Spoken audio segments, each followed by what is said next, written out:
भारत ने अपने गेहूं के बाद अब चावल पर बड़ा फैसला ले लिया है। केंद्र सरकार ने गैर बासमती चावल के निर्यात पर 20% एक्सपोर्ट ड्यूटी लगाने का फैसला किया है। साथ ही सरकार ने घरेलू उपलब्धता बढ़ाने के लिए टुकड़ा चावल के निर्यात को प्रतिबंधित कर दिया है। विदेश व्यापार महानिदेशालय यानी DGFT ने 8 सितंबर 2022 को जारी अधिसूचना में कहा, टुकड़ा चावल के निर्यात की श्रेणी को मुक्त से प्रतिबंधित में संशोधित किया गया है। ये नोटिफिकेशन 9 सितंबर से प्रभावी हो गया है। कोविड के दौरान वैक्सीन समेत बाकी जरूरी सामान का विकसित देशों तक पहुंचना और फिर उसका स्टॉक रखने ने जरूरतमंद देशों पर गहरा प्रभाव डाला था। इससे सबक लेते हुए भारत ने गेहूं के निर्यात पर बैन लगाया था। भारत ने तय किया कि भारत पहले अपने देश की जरूरत पूरी करेगा, फिर पड़ोसी देशों की जरूरत पर ध्यान रखेगा, फिर विकासशील और फिर अंत में विकसित देशों को अपना गेहूं देगा, वो भी तय मानकों के आधार पर। फिलहाल स्थानांतरित पॉलिसी के संबंध में विदेशी व्यापार नीति 2015 से 2022 के तहत प्रावधान इस नोटिफिकेशन पर लागू होंगे।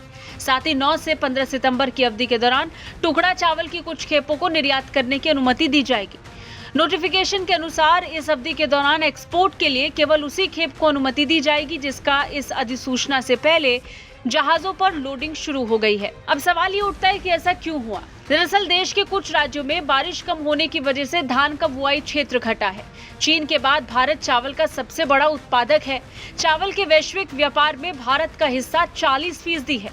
भारत ने 2021-22 के वित्त वर्ष में 2 करोड़ 12 लाख टन चावल का निर्यात किया था। इसमें 39,40,000 टन बासमती चावल था। आधिकारिक आंकड़ों के अनुसार इस अवधि में गैर बासमती चावल का निर्यात 6.11 अरब डॉलर रहा। भारत ने 2021-22 के दौरान विश्व के 150 से अधिक देशों को गैर बासमती चावल का निर्यात किया। भारत 150 से अधिक देशों को चावल का निर्यात करता है। भारत सरकार के इस फैसले से ग्लोबल मार्केट में इसकी शिपमेंट पर असर पड़ेगा और इसकी वजह से चावल की कीमतों पर असर रहेगा।